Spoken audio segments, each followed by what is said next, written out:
Hello once again. Uh, Seems a little weird, doesn't it?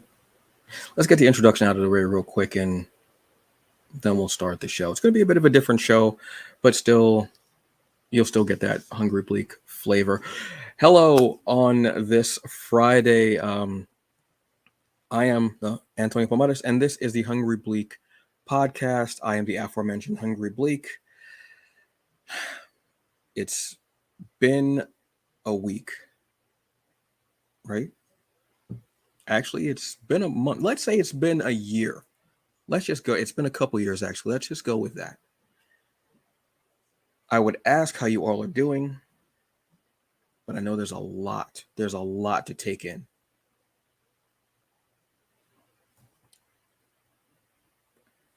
I'll tell you what. I'm going to talk to you about some comics. I'm going to talk to you about some food. I'm going to talk to you about a fun day I had in New York with mi prima and her partner. And then I'm going to talk to you about some real stuff. How's that sound? Okay.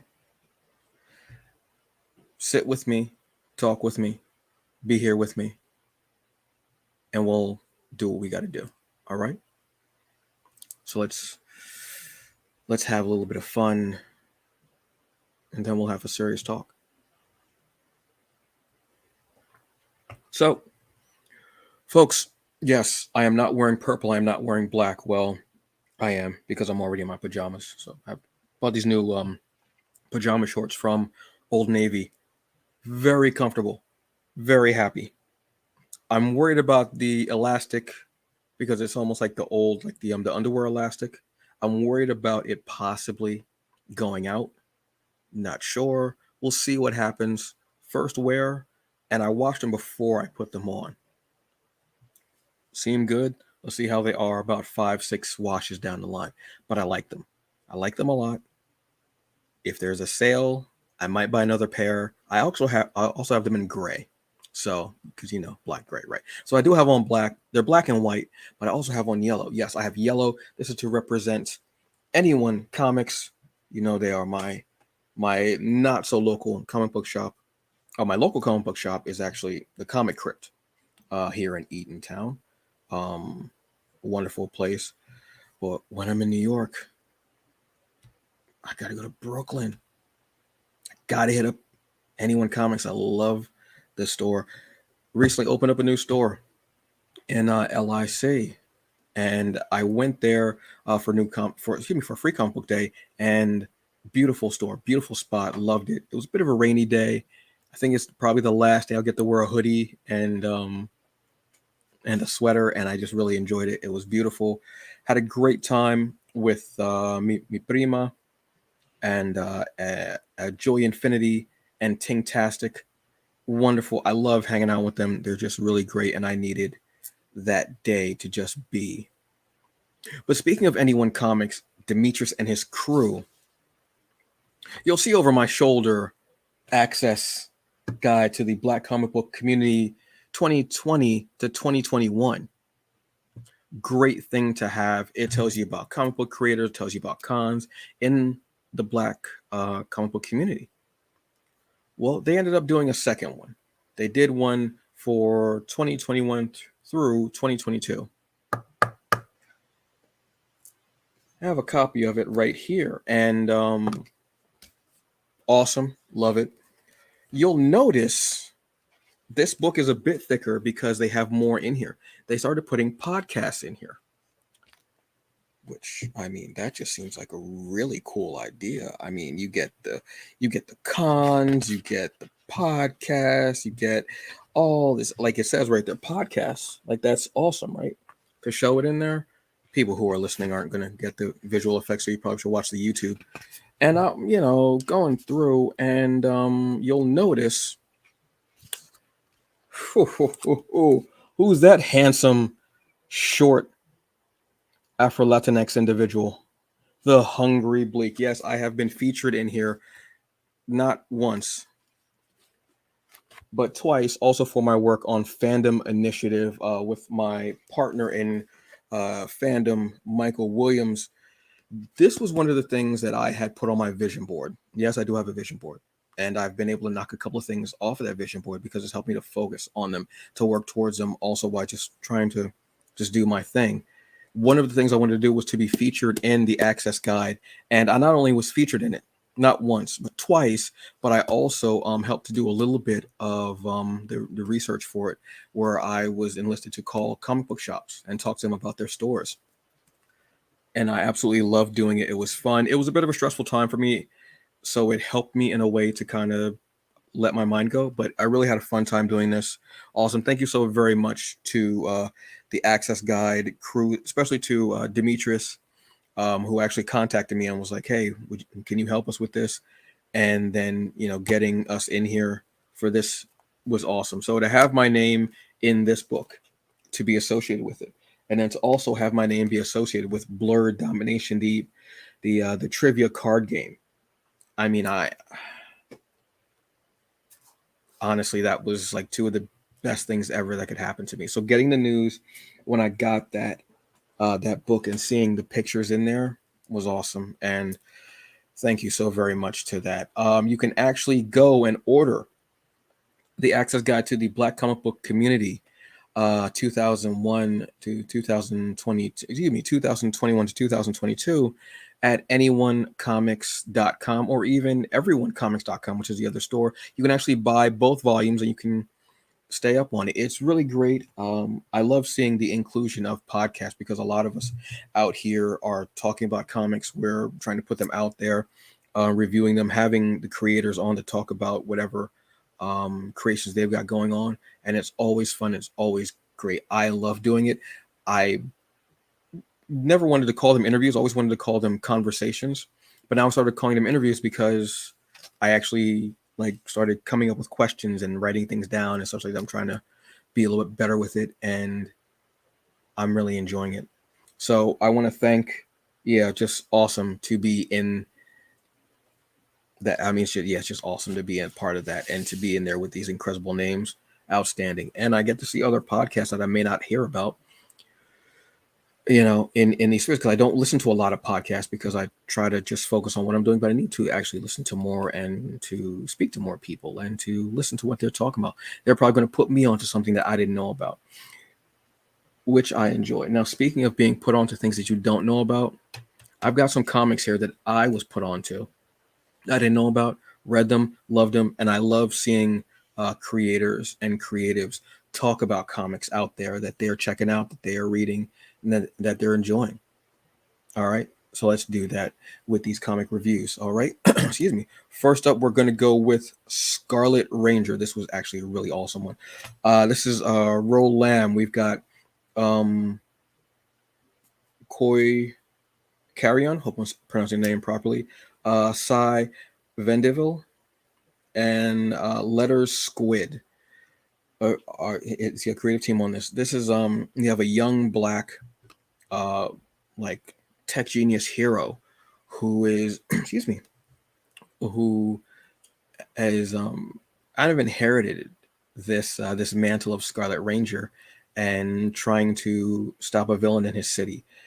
Beautifully drawn, engaging story. When I was younger, I did not like reading young protagonists. I did not like it. I don't know. It just didn't hit me. I really wanted to read more of older grizzled characters or adult characters. I didn't like reading younger characters, probably because there weren't a lot of younger characters that were me. There weren't a lot of younger heroic characters who were black, who were Afro Latinx, who were people of color. There weren't.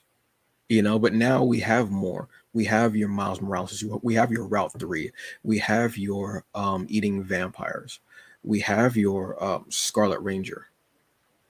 We have Moon Girl and Devil Dinosaur. We have these young characters, black and of color, and a lot of them are more marginalized now. So you're being able to represent everyone, which I love. So I think that's why I tend to actually read more of these comics with younger protagonists, which I enjoy. Story is very engaging, a lot of fun. I could see it being an anime because of the way it feels, and the art is beautifully done. Very bright colors, a kinetic feel to the action and such like that. This is one I missed out on the Kickstarter, but again, the link is in the episode description. You can go check this out, order it. They also have merchandise. They have hats. They have a t-shirt. I'll probably end up getting a t-shirt. Yes, I will. You know how I am. I will get a t-shirt because I will wear a damn t-shirt because that is what I do. I don't know what you want me to say. I'm a t-shirt person. I will wear the t-shirt. If they made underwear, I would wear the underwear, but I don't see any really, I don't think there's any indie underwear out there. Might have to ask somebody about that. Definitely. But yeah, this is one to check out.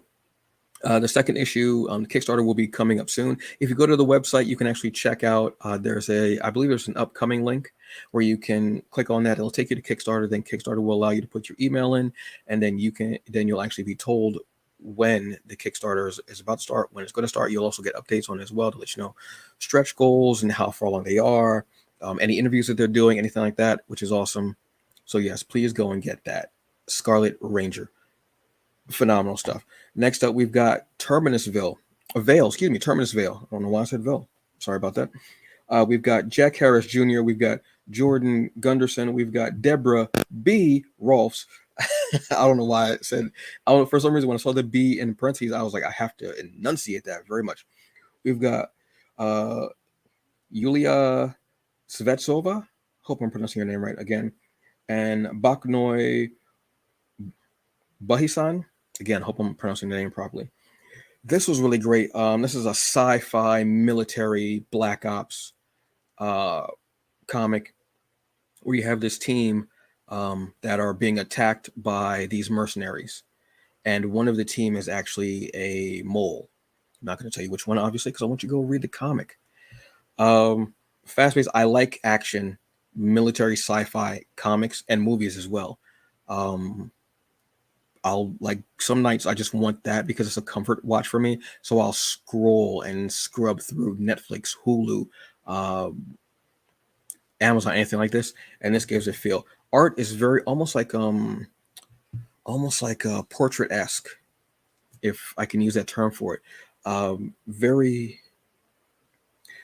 When I was looking at the art, it almost felt like I was in the scene because it felt like almost like there was almost like a haze kind of like, and I like that because it gave me a feeling of being a little bit more immersed in the panels that I was reading.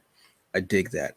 I was very happy. I got put on to this by the writer and creator of Diary of Stray Dogs. I hadn't seen it. Then I saw Robert Jeffrey, who is awesome as well. He had actually posted up about getting the comic. So I'm like, damn, all right, this is what I love. I love not knowing about a comic, finding out about it from another creator, and then jumping in there and getting that comic. So I got it that day, sat on the patio in the sun on a Sunday. Well, not in the sun. I had the umbrella because all that damn sun is not good for you. It's good to get it's good to get some some sun because you need it, but to sit in it and bake and roast, that's not for me. Honestly, thank you. That's just not for me. But yeah, this is awesome. Check this out if you like sci-fi, military, like Black Ops type of stuff, and you have a team that they know each other very well. They were kind of like joking in the beginning, and I liked a bit of the dark humor then going into the action because it showed a camaraderie, a team that you can go from joking, but then at a moment's notice, you go right into it. And you can still have the jokes possibly fly. Not necessarily banter during fight a la Avengers, but them having that banter. And then once it gets hot, once the action hits, they're right in there and they're going for it. So I dig that. So yeah, check out Terminusville. Yes, you can, again, the link, it's in the bio of the episode description. I don't know why I keep saying bio. I think it's just because everybody kept saying link is in the bio, link is in the bio, link is in the bio. I did it too, so I can't really be mad at anybody. Next one, this is Sirens of the City. This is out of Glass Eye Studios. I'm just reading it out loud, and I'm like, I don't know why I kept thinking it was Fisheye, but it's actually Glass Eye. I don't know why, but that hits me a little bit more. We've got Joanne Starr. We've got Kari Randolph, who you know is one of my favorite artists, Duran Bennett, and John J. Hill. This is what I've learned as I've gotten older. I pay more attention to the creative teams that are a part of comics. I've mentioned this before. And a lot of people, they'll look for the writer and they'll look for the artist. They'll look for that. This is what I've learned. When I see Duran Bennett's name on a comic, I immediately perk up and I look for it. I don't know if anyone else looks for particular letterers or editors or colorists or logo. I don't know. But when I see Duran Bennett's name, I automatically perk up because I know I'm going to be getting quality work from him. And I love that. I love the fact that I'm at the point that I'm looking at not just the writer and the artist, but I'm looking at other people on the team and going, oh, yeah, I know their work. Their work is really cool. I saw it in this. Yeah, I love their work from this. You'll see a couple of doubles on here, which I love. This is, a new studio. And it's a story of a young girl in the city who is going to get an abortion. She's looking to get an abortion. Very, very topical. Now, this is also set in the 80s. Very topical for this day and age, where we're having people trying to ban abortions, trying to regulate a woman's body. And when she's there, you have the pickets on both sides of, pro-life and pro-choice. And someone says something to her and she whispers, why don't you go walk in traffic? Paraphrasing. Gentleman walks into traffic, dies. I'm like, okay, so we got a little bit of supernatural thing going on here. Go into the story, you see that she's on the street, she's homeless. The father of her child walks by, tries to talk to her. They're both young teenagers. And you end up finding out that they are not what they appear to be, that we have supernatural beings going. I'm not going to tell you everything, but the minute there was a panel I was looking at, and I have a habit of looking at little details in art, especially when it's Kyrie, because Kyrie does incredible art, amazing, beautiful things. His art just catches me. That's why I have that one, actually 2 t-shirts with his art on it. And it's just awesome to see. So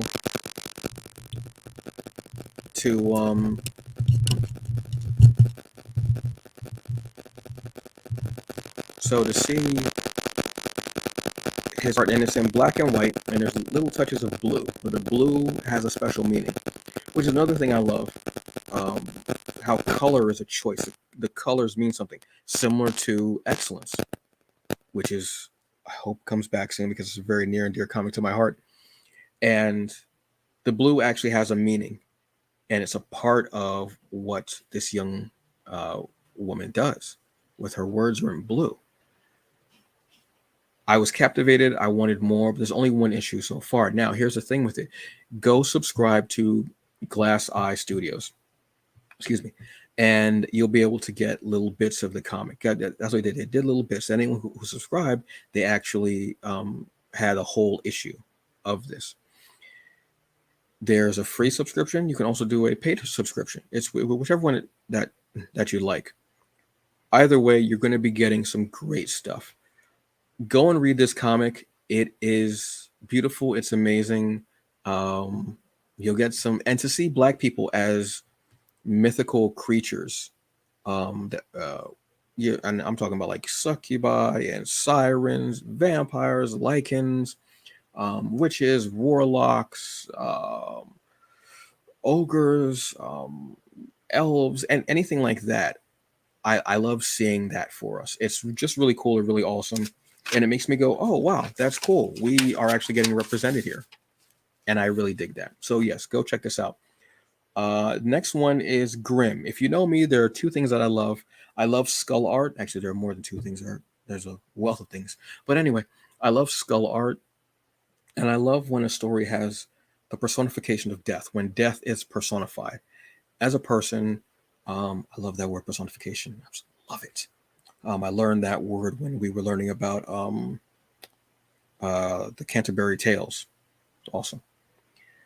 Well, this is what Grimm is. Grimm out of Boom Studios. This is Stephanie Phillips. This is Flaviano. This is Rico Renzi. This is Tom Napolitano. Dylan Todd. Madison Goyette. This is the story of a Reaper. and she's trying to get this man's soul as he is standing outside of his ex's apartment. Rather stalkerish. She goes and she takes his soul. She reaps it. She has her scythe, takes his soul, takes him to the Elysian fields, takes him to the hereafter. Then you find out that she's like searching, and she's like, you know how you do with your car keys? I'm not sure if I got my car keys. She doesn't have her scythe with her. He stole her scythe. Now, what does a human do with death's scythe? A dead human. And more importantly, now that she doesn't have her scythe, everyone on the street can see her. Because when she goes back to try and get that scythe back, everyone can see her. So what happens now? What happens when death is just out there, seen by humans? No scythe. What's happened? That's the story of Grimm. I'm happy with this. I loved it. It's also Boom, so I know I'm going to be getting a good story. It might even be a short story, which is cool for me too. If it's just a one arc story, or if it's like 3 or 4 arcs, that's cool too. I love the idea of this. It's awesome. Check this out. This is Grimm. Also, the name is just awesome. How can you not like love the name Grimm? Honestly, people, seriously, it's ridiculous. Next up, we have the return of House of Slaughter. This is the spinoff of Something is Killing the Children. This is issue 6. This is Boom Studios. This is James Tinian and Sam Johns. This is Letizia Garonici. This is Francesco Segala and World Design. And we have Werther Del Edera.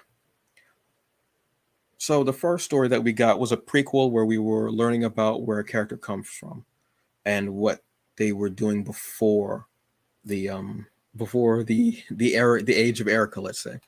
This one is a different story, so it feels like it's going to be an anthology, which I like. The second one, this arc, is going to be about the Scarlet Masks. Now, usually we've learned about the white masks and the black masks. They're more the hunters. The Scarlet Masks are more the ones behind the scenes, administration, politicians, what have you. Not necessarily hunters. They still will have to pass that test. But these are more the ones that are behind the scenes. And where this goes. I love the exploration of the House of Slaughter. I love knowing about these details that you don't see in the main story. Something is Killing the Children. It's one of the most just beautifully horrific comics and stories. But what this does is it adds a bit of world building that we're not getting in the original series, or the main series, I should say, which is beautiful because when you get that type of world building and you start knowing more, it gives everything more of a gravitas, because there are times when Erica is mentioned in this anthology series, let's say, for a better lack of a term. So if you're reading Something is Killing the Children, which I have to read the 4th arc now. I know they started the 1st arc, but I buy them as trades, so it's easier for me. But I am keeping up to date on House of Slaughter. If you're reading Something's Killing Children, do yourself a favor and read House of Slaughter. The 1st arc is a prequel and kind of like a love story also about a character that you get a little bit of a taste of, but you want more, and you find out more about that character and how they got inducted into this. It's just one of the comics out there that I'm looking at and I'm like, damn, yeah, so glad this came out, what have you. Another one that I'm glad came out is one called, the name is just incredible, honestly, 8 Billion Genies. Couldn't make this up. This is out of Image Comics. This is Charles Soule. Excuse me. This is Ryan Brown. We have Chris Crank, Kevin Kupstein, or Stein, hope I'm either way, and Erica Shantz. Okay, 8 billion people on Earth, correct? All right, what if each of them got a genie and they could grant one wish? One wish. That's the premise of 8 billion genies. So, everybody on Earth gets a genie. It's a little odd. Story starts out with this little hole-in-the-wall bar and a random group of people coming there for something or other. They're either looking for directions, they're there for a gig, they're there for a party. One man, he's laying there drunk, and his son is trying to get him to wake up because it's his birthday. So we have fate pretty much to bring everybody here. All of a sudden, all these genies pop up and they tell everyone there, you have one wish. Bartender, being quick-witted, says, my wish is that whatever anyone else wishes cannot harm this bar, cannot affect this bar or anyone inside the bar.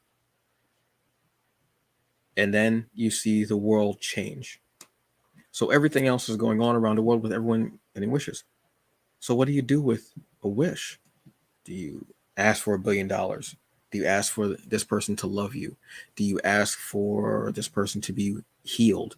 Do you ask for whatever? 8 billion people, all those different wishes. Not everyone's going to wish for health and money and fame and glory and someone they love or heal. Some people are gonna wish for something completely disgusting and evil. Some people are going to wish for something good. Some people are just going to wish for something completely random. It all depends. The great thing I love about this comic is during the comic, you actually see a newscast that shows people what happens. And the comic actually says 8 billion people, X amount of wishes. Then a bit later, it goes down to, I think, 7 billion. So what happened with those wishes where 1 billion people are now gone? We're not told just yet, but that's an interesting thing. And I love that little detail added in there. This is going to be, I think it's going to be a very thought-provoking one. It's going to be one about humanity and what happens when people have that wish. But what happens when everyone has that wish, but just one wish? They're not getting 3 wishes, they're just getting one wish. So 8 billion genies, I would say go and check out. Yeah, it's awesome. This one was just fun, and I picked it up because of the cover, because it was John Boy Myers, but I'm also reading this comic to begin with. This is DC versus Vampires Hunters. Yeah, so this is going along with the DC versus Vampire storyline that's going on. They're in issue 6. This is a one-shot that deals with Damien. Damien, after the events of issue 6, this is Damien going around and hunting for heroes. We find out who the king of the vampires is. It's Dick Grayson. He pulls Damien across, embraces him, bites him, changes him, however you want to put it. There's many different terms for being turned into a vampire, which I love.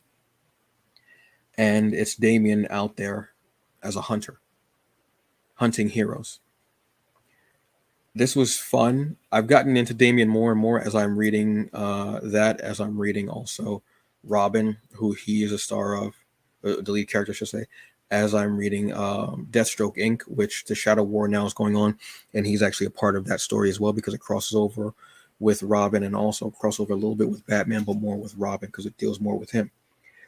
This comic is Matthew Rosenberg, Neil Goog, Antonio Fabella, Troy Peteri, and John Boy Myers, as I said. I love it. If you're reading this series, get this. It's a great one-off, and it shows you a little bit more detail of what's happening in this world, and I had a lot of fun with it.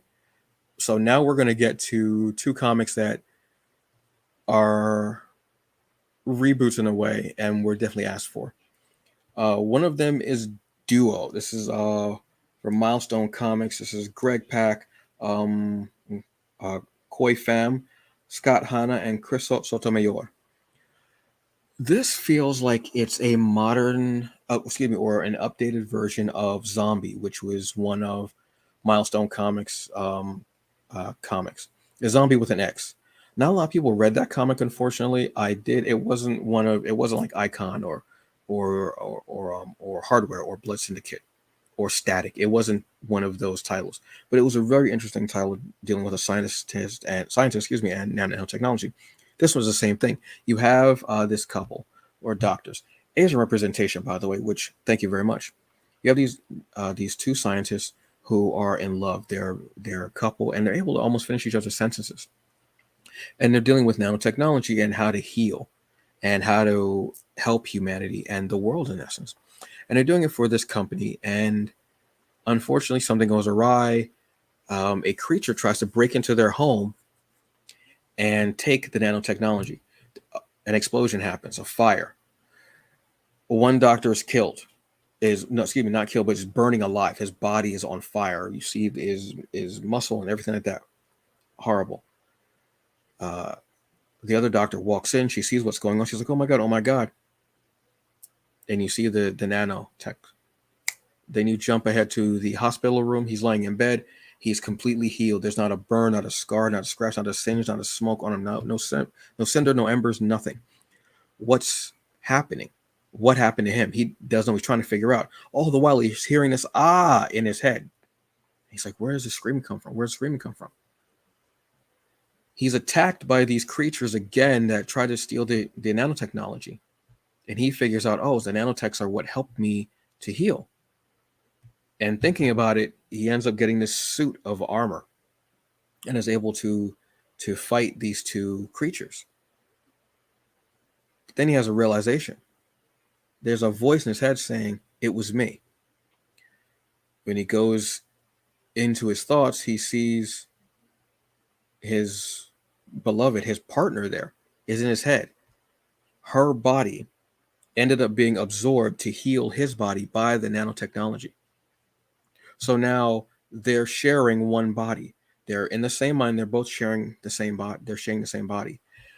This was really cool to me. I think this comic can have a lot to say about relationships and identity and individuality and couples, as far as not just working together, because they worked together all the time before this, but now they have no choice but to be together and being in each other's heads, literally. I'm excited by this. I want to see what happens with this comic because it's really cool and I love the idea and it's a really great premise. So of course, yes, I want to see what this is going on. One issue is only out so far, but yes, Duo is if you want something really cool, sci-fi, twisty kind of thing, is really cool. And at the end, there's this little thing where we might be getting some immortals or gods in Earth M, which is what the Milestone universe is now officially being called because it's actually on the front of the covers. I'm excited. Now, this one is one that people have been asking for since Milestone said it was going to be coming back. And that's Blood Syndicate. Everyone, this was the most requested comic of this rebirth. So Milestone said, we got you. Coming up is Blood Syndicate. So Blood Syndicate, we've got Jeffrey Thorne, Chris Cross, Juan Castro, Will Quintana, and World Design. See, got another and World Design in there. Great. So Blood Syndicate, you know the story. And this is an updated version of it. Basically, and there have been actual mentions, Easter eggs in a couple of the issues, talking about this street gang that is fighting and taking over cities and fighting other gangs, and they have powers and they're trying to make things better on the streets. That's what Blood Syndicate is. You have two veterans coming back to the U.S. from being from a tour, and they're back in their old neighborhood. They're seeing how everything's changed, and they're realizing that people have powers now. All of a sudden, Rocket from Icon and Rocket flies by saving someone, and they're all like, "Wow, this is great. Let's see what's the world like." Then we start to find out that they actually have powers too, and they have to figure out, how did you get powers and what the hell's going on. This is going to be fun. This was one of the comics that I kind of read when Milestone was out. I read a couple of issues like that. They're actually re-releasing. They re-release it on Comixology. I think they have up to maybe issue 20 or something like that, maybe. There has not been a trade of this released yet, unfortunately, by Milestone or DC. They have Icon, both volumes out, 2 volumes out. They have Static, they have out as well, and they have Hardware, but they have not done one for Blood Syndicate. I can see that coming up very, very soon because this is awesome. And you're going to be getting this mix of these people who knew each other, who are back in the neighborhood. You're going to be getting a lot of tension between people of varying backgrounds. You have a queer character, you have a character that just found religion and who is not quite down with the queer character and is showing some homophobia. So things like that, I'm definitely like it just hits me harder because it's going to be such a great thing to see that conflict of heroes or I don't know if I should, even, maybe anti-hero might be a better word to use, and where these characters are going. And yeah, I'm totally down for it. So those are my reviews. There were a lot. That was a lot. That's more than I usually do. I'm going to go over half an hour today because, again, I want to talk to you. First, I want to talk to you about what was on my plate. Uh, I JOYNFINTY Tingtastic, and myself, we went to Sweet Chick in in Queens, LIC. We went there. Look, I hadn't been to Sweet Chick in quite a while. I went to the one in Manhattan years ago. This hit the spot. Chicken and waffles, obviously. I ended up getting. I got the maple chipotle chicken tenders. I didn't feel like having in bone. I just want to get to the meat. And waffles, beautifully done, amazing. Oh my god, the maple with the chipotle, that bit of heat in the back, along with the waffles and the syrup there, beautiful. JOYNFINTY decided to pretty much dominate Tingtastic's cheese grits. I'm not a grits fan, sweet or savory, just not my thing. JOYNFINTY was not a fan of grits. Was not a fan of grits, I should say. She had a phenomenal time with these grits. Loved it, and she was like, "We've got to come here again." I was like, "I think you'll be ordering this like every day," and I love to see it. I love that mixture because we just came from Everyone Comics and we were all in a comic book mood and we're having these talks, having fun. I'm unclenching a bit from the last few months, so I felt really good, and we just had a great time and laughed and just eating the food, and it was a great setup. They had the menu on the table. It was actually like a little scan code. So take your phone, scan it. You can look up the menu and you can order it through your phone. So I was going through. It gives you all the options, everything there. If you have a special request, but it was beautiful. I absolutely loved it. Where I could just scan the code, I could order my food. Boom, it'll come out. What have you. You order it and you pay for it through your phone right then and there. It's the food, it's the appetizers, the drinks, it's different. They had a bunch of different options for the chicken. There was a garlic honey, I think it was. Like I said, I had the maple chipotle, and there were a few more. Phenomenal. I loved it. There was a chicken sandwich also that was had. I believe JOYNFINTY had the chicken sandwich. And I was like, damn, the biscuit. I messed up on the biscuit. I ordered a biscuit also. Biscuits, you got to eat them hot. You got to eat them hot and fresh. My biscuit sat there for a bit and got cold because I was so into the chicken and the waffles.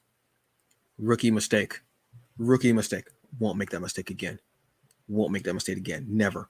And it was a good sized biscuit too, like a big, like a nice size, like if you were like it just like if you were out in the streets and you was eating that biscuit, nobody would mess with you. They were, oh, this cat means business. He got that big biscuit on the streets. I don't want no part of that. So yes, that's what was going on there. We had a beautiful time with that, and I definitely will go there again. I love the food, but I love the fact that I could order it right through my phone. I hadn't had that so far, where I could just scan the code, go through everything. You put your name in, you order it, you pay for it, you put your card information in. No muss, no fuss. I loved it. In this day and age of pandemic, I know mandates are gone, but still in this day and age, being a pandemic and germs, even if you're still a germaphobe or if you wore one before this, I think this is a beautiful thing. So definitely get my seal of approval on that one. All right, so let's have this talk, folks. Let's have this discussion, shall we?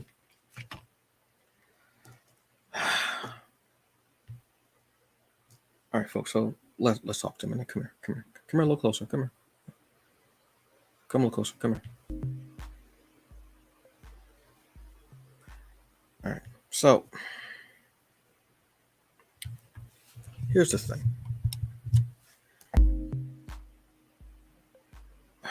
Something's got to give. There's a reason why I title this episode "Something's Got to Give." we had a shooting, a mass shooting. 21 people died. There's 2 teachers, I believe, and 18 children. Excuse me, it was 2 teachers and 19 children. And the sentence that I hate hearing more than anything is another school shooting, another mass shooting. That shouldn't even be in our vocabulary, and yet it is. When the Sandy Hook mass shooting happened, and it was children, outrage. Obviously. Rightfully so, outrage. Thought we were going to be getting stricter gun laws and everything like that. We did. Nothing happened. I said, if someone's going to go into a school and shoot up children and they don't change these laws, nothing will. And we've had so many shootings since then. Columbine, Virginia Tech, etc., and so on and so on and so forth.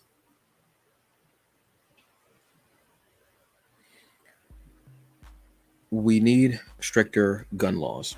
Now, I'm not trying to take your guns away from you, unless you're not fit to have a gun. We need stricter background checks, stricter mental illness checks, if they even do give tests for that with gun ownership.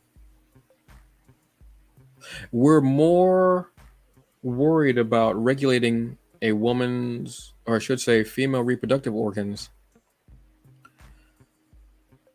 than we are guns.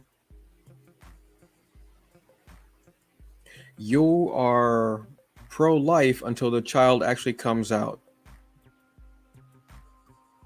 and is shot by a gunman. An 18-year-old gunman, I'm not going to say he's a boy, I'm not going to say he's a young man, 18-year-old gunman went into a school,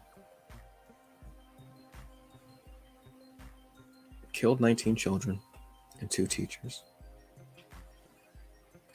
That shouldn't be happening.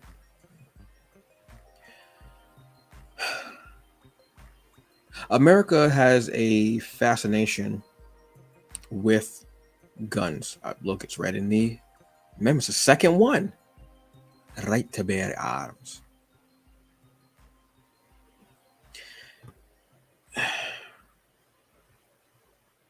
But that was at a time when it was colonial. You had musket fires, everything like that. Now, that should not mean that you get to have an AR, assault rifle. Being able to get that just like you get a cone of ice cream. You're making it so easy. It's so easy in this country to get a gun, but it's so hard for impoverished people to get healthcare, to get assistance, to get living wages. But you can sure enough get that gun lickety split. Look at all the other countries around the world. They have a mass shooting, they shut that down. That's a big red flag, America. But America loves being the biggest and number one and, all of that. Well, guess what? We have the biggest amount of mass shootings. We're number 1 in that. Are you happy about that? Those little children aren't going to go home.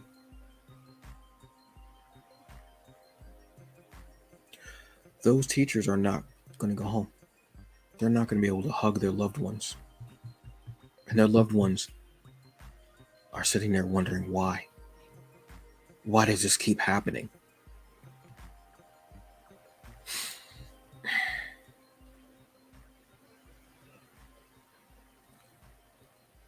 shootings are going to continue to happen because America doesn't give a shit. Everyone in office does not give a shit. They'll talk a fair again. The people who can change it will still sit there and go, oh, thoughts and prayers. Thoughts and prayers. Look, if you pray to whatever deity you pray to, I appreciate that. You go ahead and pray. If you have thoughts, great. We need more thoughts because a lot of people ain't thinking. But when there is,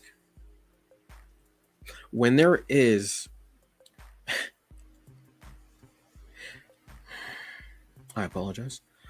When there is a horrible, horrendous massacre that was completely preventable, you do not get to say thoughts and prayers. You do not get to have a moment of silence.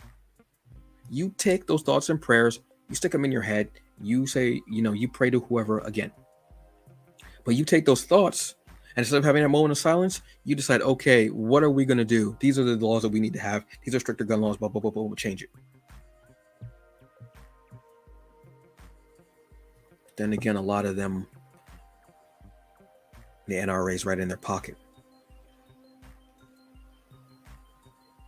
And they love that money. So they will continue to not care.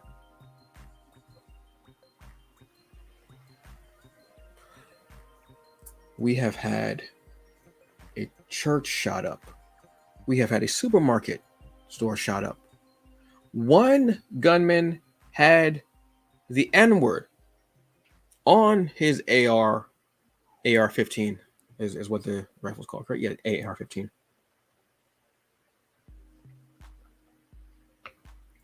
He was an outright white supremacist, had a manifesto and everything. And guess what? Taken alive.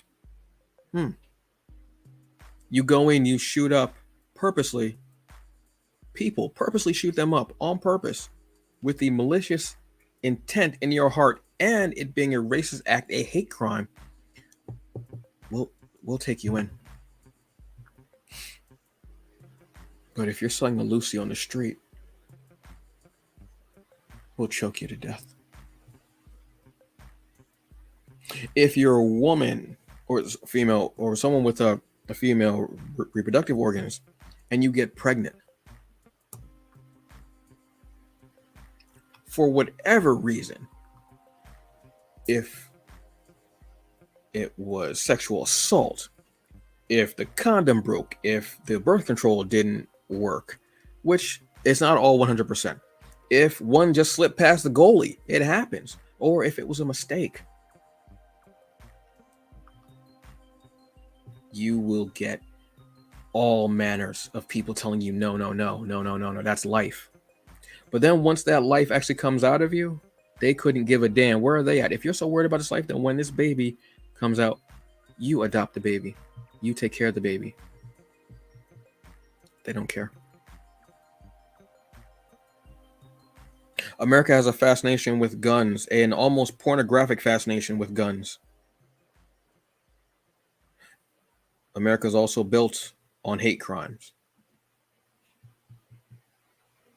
and massacres, if you think about it. So yeah, I guess that is the American way. I want this country to be better. That's why I'm criticizing. We can't keep having this. We cannot keep having this.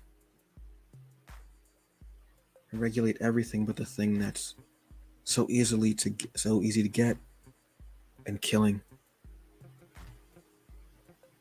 adults, killing children. Something's got to give. Something's got to change.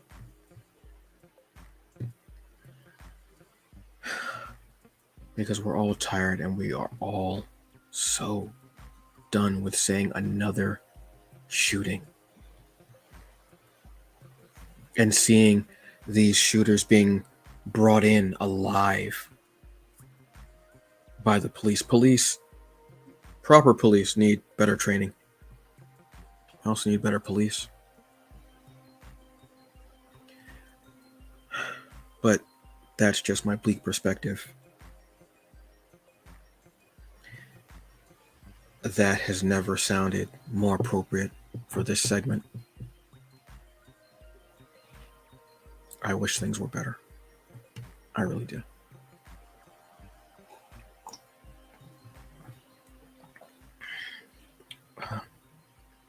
That iced coffee or latte hits different when you're seeing how destructive the force of America can be on its own people.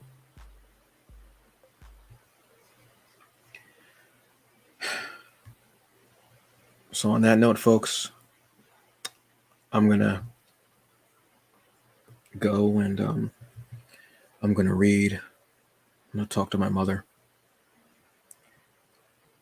I want you to try to enjoy your day. I didn't do a wellness check Friday because I don't think any of us are doing well. But I hope you are drinking your water. You got to and try to enjoy the week and just loved on your loved ones, and that you were able to talk to your little children about what was happening and they were okay with it. Because it's okay to have a fire drill. It's okay to have, well, it wasn't really okay when they were having atomic bomb drills years ago. Hide under your desk. That's what they told kids to do. Hide under your desk. You really can't trust adults. Jeez, what the hell? But it's not okay for kids to have to know what to do if someone comes into a building trying to kill them. That's just not okay. So I hope the talks that you had were productive and you were able to soothe them and console them and tell them what the world is like, unfortunately, right now, because it's not a happy place. It's not a fun place. It's just this dark, mucky place. I know this wasn't the happiest episode I've ever done. This wasn't the most exuberant show, but I'll always be transparent. I'll always be real with you. And this is where we're at this week. So on that note, folks, I hope you have a good evening. I am Antonio Pomares, the Hungry Bleak, and let me ask you a question. Are you with me? Y'all have a good day. Do the best you can with what you got, because in the end, that's all that you get. And if you have an appetite, try to eat something tasty, okay? No shoulder shake this week, folks. No shoulder shake this week. Just trying to deal with what we got to deal with. Y'all have a good one. Peace.